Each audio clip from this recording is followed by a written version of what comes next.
bombeiros, defesa civil, todos atrás até que novamente fossem encontrados. Temos aquelas pessoas que também estão perdidas porque foram mortos, que ninguém acha. Vemos as notícias do pedreiro Amarildo, vemos as notícias da amante do ex-goleiro do Flamengo, Bruno, pessoas que simplesmente somem. Quantos e quantos perdidos existem por aí? E principalmente o que nos dói mais são as crianças perdidas. Nós temos dados do CONANDA, do Conselho Nacional da Criança e do Adolescente, que 90% daquelas crianças todas que nós vemos como desaparecidas nos cartazes que por aí se espalham, estão desaparecidas sim, mas não é porque foram sequestradas para serem vendidas ao exterior, sequestradas para que sejam vendidos seus órgãos, sequestradas para que sejam usadas em rituais de magia negra. 90% das pessoas, das crianças desaparecidas no nosso país, e aqui no Rio de Janeiro o índice é maior, é 95%, fugiram de casa. 95% no nosso estado, 90% no país das crianças que estão lá como desaparecidas, fugiram de suas casas, porque não aguentavam mais as brigas constantes entre pai e mãe, ou padrasto, madrasta, não aguentavam mais os abusos sexuais, não aguentavam mais a violência familiar, onde eram queimadas com cigarro, onde eram espancadas com cabos de vassoura, com pedras, pedaços de madeira, não aguentavam mais ser exploradas nos semáforos, onde com malabares ou com um pouquinho de água e pano para limpar os vidros, tem que buscar alguns trocados para sustentar os vícios do pai, da mãe, e por isso entram no rol dos desaparecidos, porque fogem de casa. E assim, como tantos e tantos outros perdidos, também se tornam perdidos para um caminho de morte. Eles acabam se envolvendo na criminalidade, acabam se envolvendo na prostituição, acabam morrendo por causa das drogas.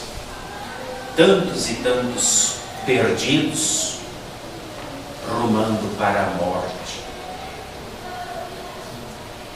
Ontem nós lembramos o dia de finados.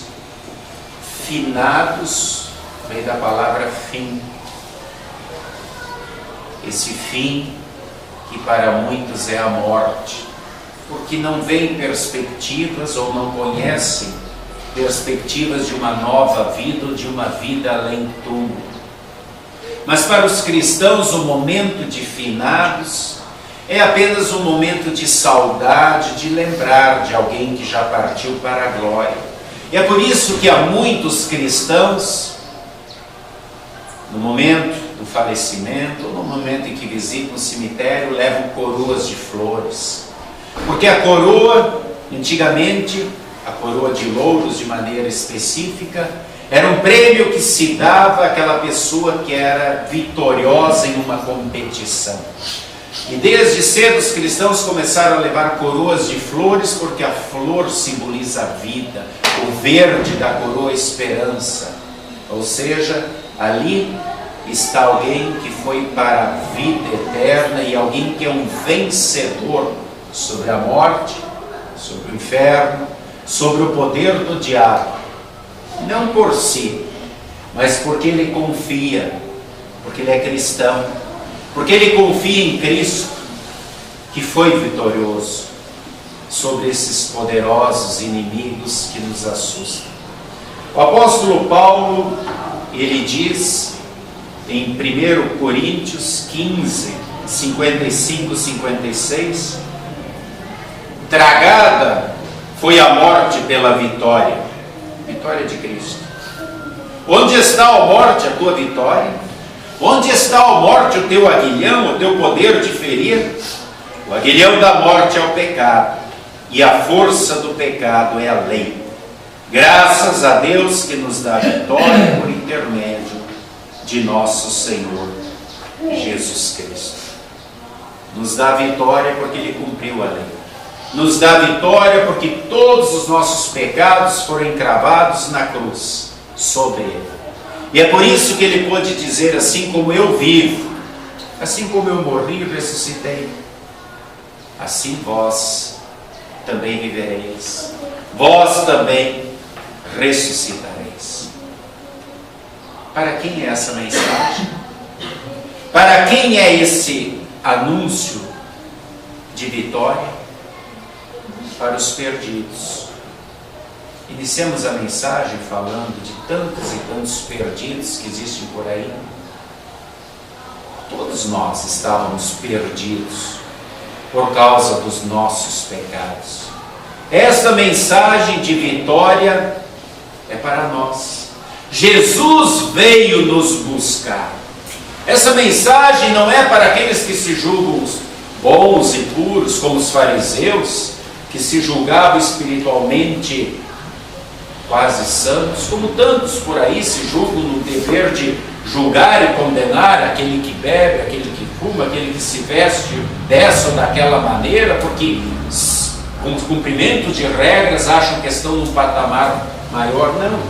Jesus veio para os que estão doentes, para os que se reconhecem doentes, para ser curado por Jesus. É preciso reconhecer a nossa doença do pecado. No texto de hoje, de Lucas 19, 1 a 10, nós temos a história de Zaqueu. O texto diz que Zaqueu, lá em Jericó, que era uma grande cidade, era o maioral dos cobradores de impostos. Entre os publicanos, ele era o mais rico, o mais influente. Há um tempo atrás, 2010, se ouviu muito uma música nas emissoras gospels, falando de Zaqueu. Essa música dizia assim: como Zaqueu, eu quero subir para chamar a atenção para mim. Entra na minha casa, entra na minha vida. Queridos irmãos e irmãs, essa música foi muito cantada nessas rádios gospel que conhecemos tanto por aí. A história ela é real, mas a ênfase teológica dessa música é horrível. Em primeiro lugar, Zaqueu não subiu na árvore para chamar a atenção de Jesus para ele. O texto diz que ele era de estatura muito pequena, ele era curioso, e ele queria ver Jesus de longe, porque ele sabia a sua situação de pecado.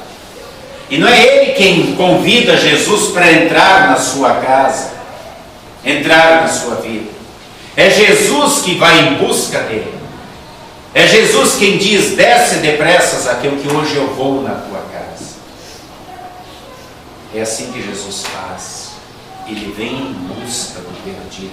E precisamos tomar muito cuidado com o conteúdo teológico dessas músicas, porque tem muito sinergismo no que se fala por aí. Eu aceito, eu busco, eu convido, eu vou. A salvação não é obra humana. Cuidado. A salvação é obra dele, é ele quem vem, é ele quem busca. É Ele quem entra na nossa casa e transforma a nossa vida, não há convite nosso. Porque a Bíblia diz que todos nós estávamos mortos por causa dos nossos delitos e nossos pecados, e o morto não convida ninguém para entrar na sua casa. É Jesus quem entra, quem diz: estou à porta e bato.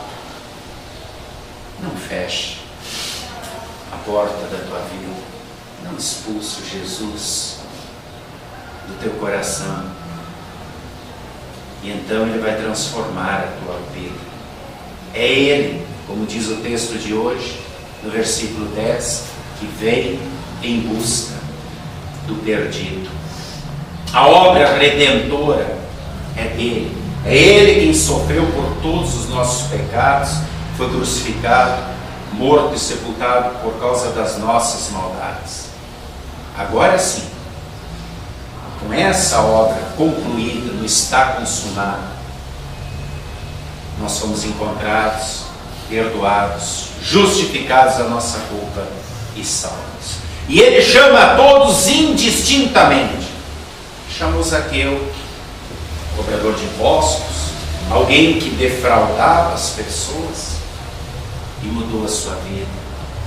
Chamou Paulo, um caçador de cristãos, um homem fanático no judaísmo, no farisaísmo, que perseguia os cristãos, e mudou a sua vida.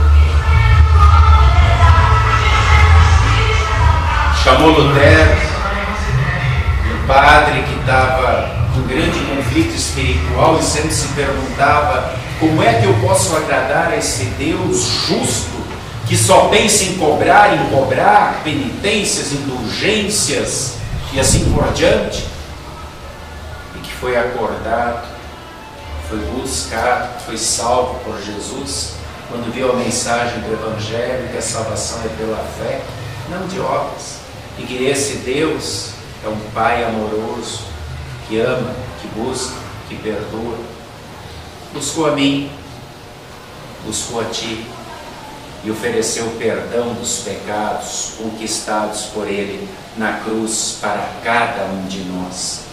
Ele busca, Ele salva a todos indistintamente. Não olhas a condição social, se é rico, se é pobre. Pastor Jarbas, que estava aí em Nova Iguaçu, ele escreveu no Preciso Falar que quando ele estava em São Paulo, ele recebeu um casal de conhecidos, pessoas bem simples do interior, lá em São Paulo, eles foram passear no shopping com ele. E lá passeando no shopping, foram visitar várias lojas, e entraram numa daquelas lojas de grife, uma loja muito chique. E imagine aquele casal de colonos, com aquelas roupas bem simples, o jeito de falar bem simples. E o pastor Jarbas diz que quando eles começaram a perguntar o valor das roupas, a vendedora nem ligou, disse: vocês olham, aí está na etiqueta, simplesmente discriminando pelas roupas, pelo jeito de falar. E ela não sabia que eles eram pessoas que tinham muito dinheiro. E quando as compras começaram a acontecer e os pacotes começaram a se multiplicar em cima do balcão, de repente a vendedora já estava oferecendo cafezinho, biscoito, chamando de senhor e senhora. Como as pessoas discriminam pela roupa, pelo jeito de falar. Talvez às vezes a gente é assim também. Jesus disse: cuidado, quando você oferecer uma festa na tua casa, um jantar, e aparecer alguém com anel de ouro, com roupas bonitas, não ponha ele no primeiro lugar e deixe aquele que tem aparência de coitadinho lá atrás. Será que às vezes a gente não é assim? Não bajula demais, ou não, na linguagem popular, não puxa muito o saco dos políticos, aquelas pessoas mais ricas da sociedade, que geralmente usam do patrimônio público para explorar aqueles que ficam na mendicância, chamados moradores em situação de rua. Tomemos cuidado para não discriminar, porque Jesus não nos discriminou. Jesus não olhou para cada um de nós pela situação financeira, pela situação social, até porque nós estávamos mortos, não tínhamos nada a oferecer. Ele olhou porque Ele viu em cada um de nós, pela sua misericórdia, um filho amado do Pai, que estava indo para a condenação eterna por causa dos seus pecados, mortos em delitos e pecados. E com todo o seu amor sacrificou-se por nós, dizendo: não vá por aí, não feche mais teu coração, eu quero fazer do teu coração a minha morada, eu quero fazer de você um filho do Pai. Eu estou te perdoando todos os pecados de graça. Não negues isso. Apenas abre as mãos e receba. E aí o diabo não vai mais ter poder sobre você. Não vai mais poder te acusar.